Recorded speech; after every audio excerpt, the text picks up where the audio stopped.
this is a provisional selection list during an interview process. That's job interview. Here it is assumed that the first phase of the recruitment process has been done. That is, the exam part has taken place, and you can see the scores here. The candidates are made to write 2 different papers, a GMAT paper and a use of English paper.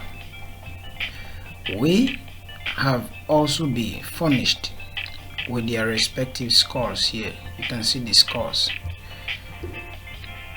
This is the GMAT scores column, and the use of English column is here.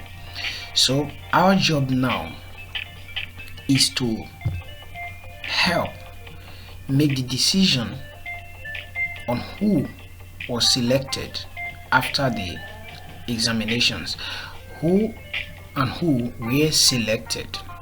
We've already been given the condition, and the condition is this down here: only candidates who scored not less than 70 in both subjects are considered for final interview. It means if a candidate scored less than 70 in either of the subjects, such a one is not qualified, meaning that the candidate must score not less than 70 in GMAT and must also score not less than 70 in use of English.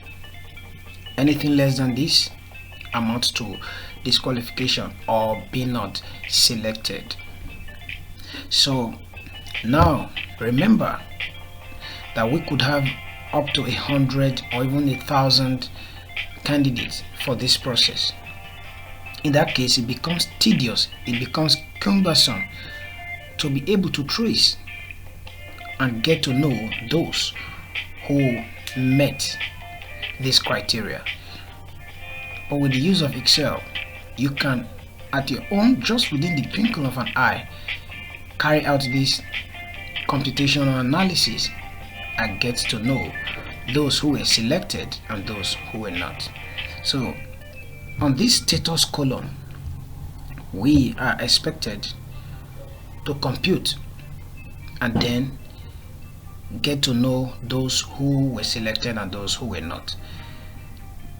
2 functions will come in to play here: the if function, that is the if function, and the and function, and function.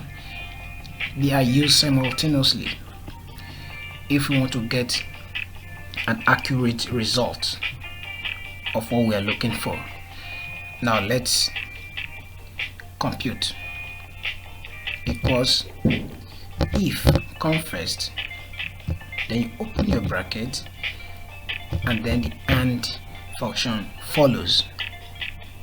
Then you open the bracket for the and is here. You enter E7 equals to 70. That is, this is E7 here, equals to 70, greater than or equals to 70 rather. That means E7 has to be greater than or equals 70, should not be less than 70. Then 70,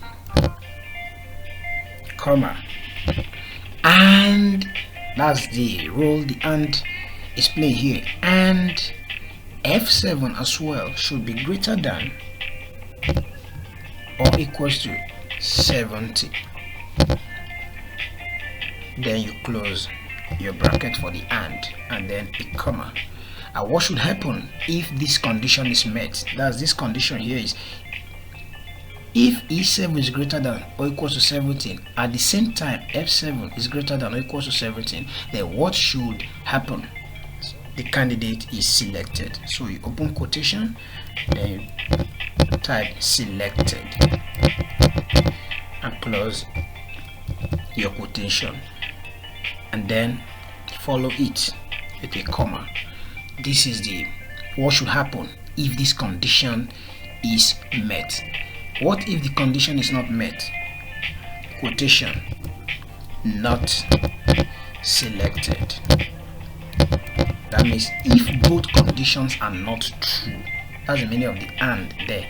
If both conditions are not true, then such a one will not be selected. So you close your quotation and then your final bracket. Now you can see the function. It's telling us that E7 must be greater than or equal to 70 and F7 at the same time must be greater than or equal to 70 before one can be selected. Otherwise, such a one will not be selected. Then enter. See, the first person there, Annabelle C, is not selected. Why? Because she got 50 in GMAT despite scoring 75 in use of English. So she met the criteria in use of English but couldn't meet the criteria in GMAT. Hence, she was not selected. And then let's get for the rest.